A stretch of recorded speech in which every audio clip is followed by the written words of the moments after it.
Support players often message me telling me how hard it is for them to climb. They feel like they have little impact in a sea of throwers and smurfs, and they don't know what they're supposed to do to climb through each and every game. The thing is, the support role has some of the best tools to hard carry out of any of the roles, and if you can utilize this, you can win game after game. That being said, let's jump right into how to climb as a support in 8 easy steps. So the first and most important takeaway from this video is that supports need to make plays. Supports are not just healers. You're not a heal bot. Your goal isn't to just max everyone's HP to 100% every single second. Your goal is to keep your team sustained while you look for plays and contribute to the fight in other ways. Heals prolong a fight, but plays can end them. This means nading someone on Ana, being proactive with your nade plays, understanding that the utility your character brings can be worth more than just healing. Lucio's speed boost is a perfect example of just how powerful that ability is. If Lucio didn't have speed boost but healed double, he probably still wouldn't be that strong.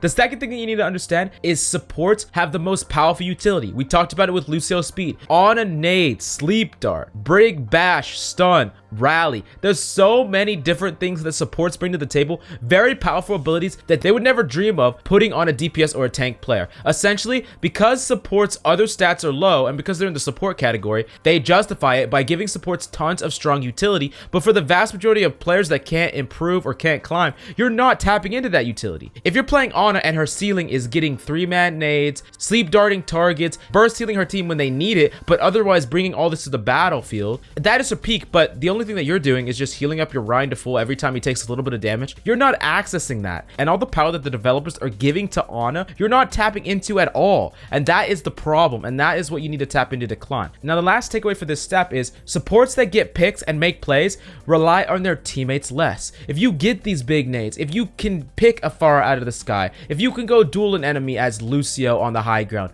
your team needs to do these things less. You take more pressure off your tanks. You take more pressure off your DPS. You still need to do your job. Yes, make sure your teammates aren't just dying because they have no heals. But fitting in these plays in between doing your job is the best way in order to climb, because you make it so you rely on your teammates far less and you do more of the heavy lifting.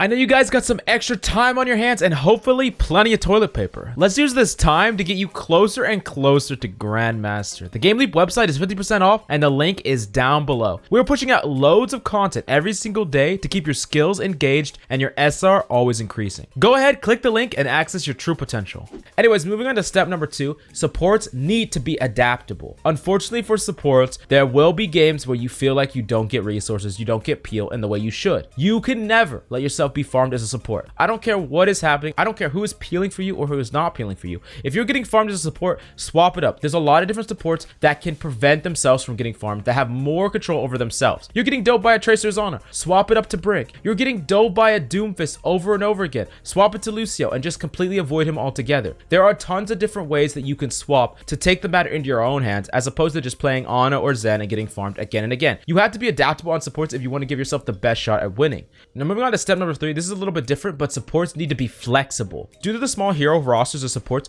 you really need to be able to flex. There are a lot of situations where you have 2x healers that have really low overall heals. You're probably going to lose. If you're decided that you're a Zen main and the person that plays with you is a Brig main, you're setting your team up for such a low win rate because you're playing 2 healers that can't keep your team sustained. Flexing is vital in those situations. You can also run into a situation where you have 2 mass healers, something like Mora and Ana, and you're really not tapping into the different types of utility that other supports could bring to the table. Being flexible allows you to pair healers together, allowing you to really have a stronger baseline for your team. On top of that, you can actually pair your healer in response to a DPS or tank pick, and if you're flexible, you can really fill into their whim. Think about it from a DPS perspective. If he wants to flex to your specific pick, he might have to know so many different DPS, but you as a support, if you know 4 or 5 supports and you're decently competent on them, you can really fill and play the best support no matter what your teammates have. That means playing a Mercy and pocketing a Pharah or an Ashe. That means playing an Ana and nano blading your Genji. There's a lot of different things that you can do to play around your team, bring more implicit value to the table.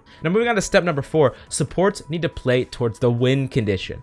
You really need to identify who is the most important to heal in a fight. Sometimes healing the front line is what you're supposed to be doing, but if your Genji is asking for heals and he has Blade, sometimes giving him a pump of heals should be your maximum priority. Genjis, supports, or other people on your team sometimes can die to random things. Dynamite, more orb, there's a lot of different things that they need, and sometimes if you don't heal them at the proper moment, they're just gonna die. Understanding when that is, if your other support is asking for heals, sometimes turning around, pumping them with one source of heal, going back to your tanks is the best thing. I know your tank is critical, I know he's dying, but if you cannot identify when and where your teammates need heals immediately, then that's something that you need to work on. Another thing that you need to understand is there are other forms of win condition besides just healing. We talked about making plays before, but imagine this example. You're hiding on a flank as Ana. You see an opportunity to nade a Bastion, sleep a Bastion. Shutting down that Bastion is the win condition. Now, you could just permanently heal up your tanks, but in what world are you going to be able to heal up your Reinhardt against the Bastion spam? You're never going to be able to do that. But if you make a play on that Bastion, then it gives your teammates opportunity to actually push the space. It actually essentially heals for immense amount of heals because you're really shutting off the Bastion's potential damage. Now, moving on to step number 5, you need to use your abilities with intent. This is a really problematic step that everyone needs to know, especially for the people at lower ranks. Do not waste nade when you don't need it. Every time you waste nade, it gets rid of a playmaking opportunity or being able to burst up your team. I see often that someone will take a little bit of damage and they'll miss one shot and they'll just panic nade, or they'll take a little damage themselves and they'll self nade. Understanding that nade is a way more powerful ability that you need to be using with more of an intent as opposed to just wasting it on cooldown. This is something that I see from the vast majority of lower ranks. Another thing is sleep dart. I can't tell you how many times I've seen Ana's sleep dart people across the map. And the thing is, if you waste your sleep dart, you're not going to be able to use it on a Doomfist that's diving you, and you're going to have to rely on your teammates more. We've talked about time and time again that you can't rely on your teammates. You need to be doing more yourself. Now, it's not just with Ana, it's with anyone. I see Lucio's amp up a full heal many times when they should be splitting the difference between speed boost. Think about why you're using your abilities. What is the power level that you're leaving on the table by using it in the way you are, and maybe you shouldn't be using it in that way altogether. Now, moving on to step number 6, if none of this other stuff works, you need to get a duo. If you are struggling, find a duo, work together, play synergy. Maybe if you aren't as flexible as a healer as we talked about before, find a healer duo, build up that fundamental baseline. Maybe you're a Lucio player and she's an Ana player, or maybe you're a Mercy player and you just like to pocket a DPS and they're a Mora player that likes to heal the tanks. Finding that combo, or maybe you're an Ana player playing with a Genji, or maybe you're a Mora player playing with a Rein, maybe you're a Brig player playing with a Reaper. There's all different duos that you could play. Working together can help you amplify that effect, and then you could use your utility even better because it can help secure kills. Sometimes it's not just enough to try to make a play. Sometimes having someone that can one tap the sleeping target, or having someone that can follow up when you boop them off the high ground. These are the things that can really turn your plays into actually team fight wins. Now, moving on to step number 7, supports need to be able to ultimate track or call. Here's the thing, if you're playing a support that doesn't really take that much mechanical skill and you're not playing on the front line, let's say you're playing something like Mora or you're playing something like Mercy, I find these players almost never talk, they never call, they never ult track, and then they complain about losing in their games. All these things are worth value, and it's harder for other roles to do it often. If you're a diva flying around, going crazy, trying to duel enemies, it's going to be really hard for you to call. If you're a Genji in their backline, or a Tracer trying to kill some supports, calling on them is almost always going to hurt their mechanical skill. But if you're a Mercy just flying around, looking at the fight, you're Mora, you don't have to hit any mechanically demanding shots, you have no excuse for not calling or ult tracking. These things can be related to your team and bring value to the table. If you're not bringing enough value to the table and you're playing a character that doesn't require a lot of mechanical skill, you need to be calling and it will bring more value.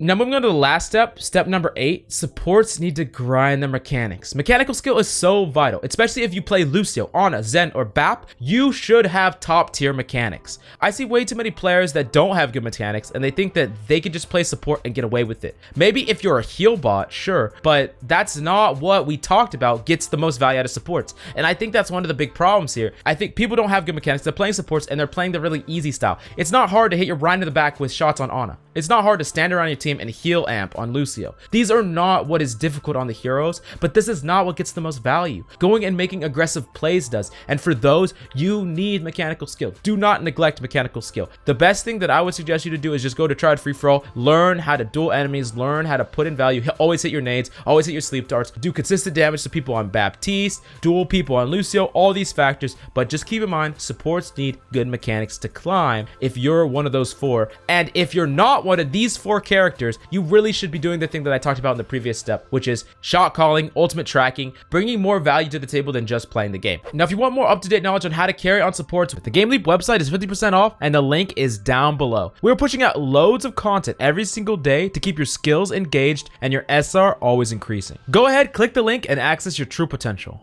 Anyways, if you have any questions, please leave them in the comments down below. I would love to hear your thoughts. Agree or disagree with anything I said. Debate me in the comments down below. That's all I have for you today. I'm Coach Mills, and until next time.